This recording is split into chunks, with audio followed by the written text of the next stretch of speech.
Bismillahirrahmanirrahim. Assalamu alaikum. Welcome to Ghor Publishers.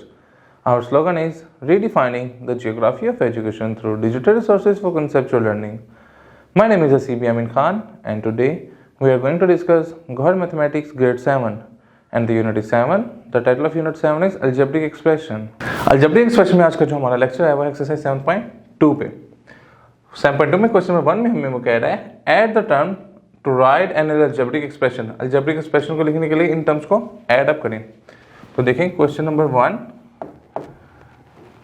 का part 1, इसको हम कैसे लिखेंगे 4ab कोमा की जगह प्लस 2bc कोमा की जगह प्लस और फिर ca। सेकेंड पार्ट क्या होगा 8l square plus 4m square minus 8 plus minus minus में हो जाएगा। Third part 2p square minus 3q square minus r square. Fourth part xyz plus 5yz minus 3xy। Fifth part minus 2ab plus a square minus bc plus b square. और six part कैसे होगा 9ln plus 8mn minus 10ml minus 2। तो हमारा सारे algebraic expression को हमने add करके लिख दिया। Right the constant and variable use in the each of the expression. वो कहते हैं बताएं इसमें वेरिएबल कौन सा यूज हुआ है और हमारा कांस्टेंट कौन सा यूज हुआ है।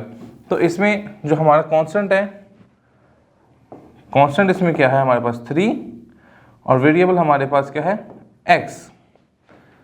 तो इसमें हमारे पास कांस्टेंट क्या है, जो हमारे पास कांस्टेंट है वो है -3 और वो है कांस्टेंट हमारे पास 3। फर्स्ट वाले का हमें क्या इसका कांस्टेंट क्या है 3 और वेरिएबल क्या है x। सेकंड वाले का कांस्टेंट इसमें क्या है 3 -2, वेरिएबल इसमें क्या है a एंड b। थर्ड वाले में हमारे पास कांस्टेंट क्या है, यहाँ कांस्टेंट कुछ नहीं है, कांस्टेंट तो नहीं है, यहाँ से वेरिएबल है। वेरिएबल क्या आ जाएगा l स्क्वायर m स्क्वायर और n स्क्वायर। फोर्थ में हमारे पास कांस्टेंट क्या है 5 और वेरिएबल हमारे पास क्या है a। फिफ्थ वाले में कांस्टेंट हमारे पास है 2 और -1 और वेरिएबल हमारे पास क्या है x स्क्वायर। और लास्ट वाले में हमारे पास कांस्टेंट हमारे पास क्या है 3 -4 और वेरिएबल हमारे पास क्या है l स्क्वायर और n स्क्वायर। क्वेश्चन नंबर 3 पे कह रहा है आइडेंटिफाई मोनोनोमियल, बाइनोमियल और ट्राइनोमियल्स। मोनोनोमियल्स कौन से होते हैं जिसमें एक टर्म हो, बाइनोमियल जिसमें 2 टर्म्स हो, ट्राइनोमियल जिसमें 3 टर्म्स हो। तो मोनोनोमियल के लिए मैं m का वर्ड शो कर रहा हूँ, बाइनोमियल के लिए b का वर्ड शो कर रहा हूँ, ट्राइनोमियल के लिए t का। तो इसके 3 टर्म्स हैं तो क्या हो गया ट्राइनोमियल। सिंगल है तो क्या हो गया मोनोनोमियल। 2 टर्म्स है तो क्या हो गया बाइनोमियल। ये मोनोनोमियल सिंगल टर्म, 3 टर्म्स है तो ट्राइनोमियल, 1 टर्म है तो मोनोनोमियल, 2 टर्म्स है तो बाइनोमियल, 2 टर्म्स है तो बाइनोमियल, 3 टर्म्स है तो ट्राइनोमियल, 3 टर्म्स है तो ट्राइनोमियल, 1 है तो क्या हो गया मोनोनोमियल और ये 3 टर्म्स है तो ये ट्राइनोमियल। क्वेश्चन नंबर 4 में मूव करते हैं। क्वेश्चन नंबर 4 में कह रहा है right each of the following words expression into the algebraic expression. आपने इनको अलजेब्रिक एक्सप्रेशन में लिख के देना है। तो देखें क्वेश्चन 4 इसका part 1 the product of X and Y. Product of X and Y का क्या हो जाएगा ये। सेकंड में sum of 2s and 70 2s plus 7t। Third पे कह रहे हैं quotient of p divided by q add to their sum. जी थर्ड में कह रहा है the quotient of p divided by q, quotient of p divided by q added to their some, added to their सम, सम उसका क्या है p प्लस q। इसी तरीके से कोई और देखते हैं, लेट्स सपोज 5 वाला देखते हैं, ये 4 वाला भी देखते चलते हैं। 4 वाला देखते हैं, the difference of 5p and 2q when 5p is less than 2q, मतलब 5p लेस देन है देन 2q से डिफरेंस माइनस कर गया। 5 times a added 3 times b,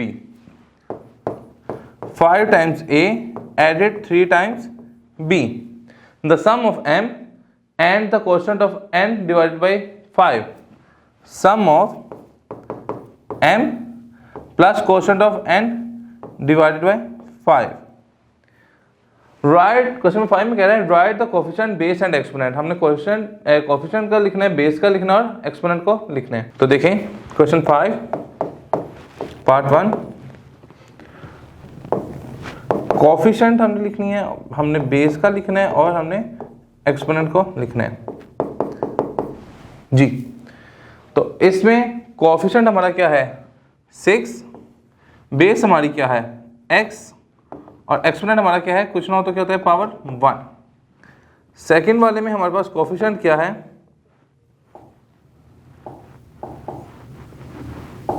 second वाले में हमारे पास कोफिशिएंट क्या है, कोफिशिएंट हमारे पास है 15, बेस हमारे पास है q और एक्सपोनेंट हमारे पास है 2। थर्ड वन पे देखते हैं,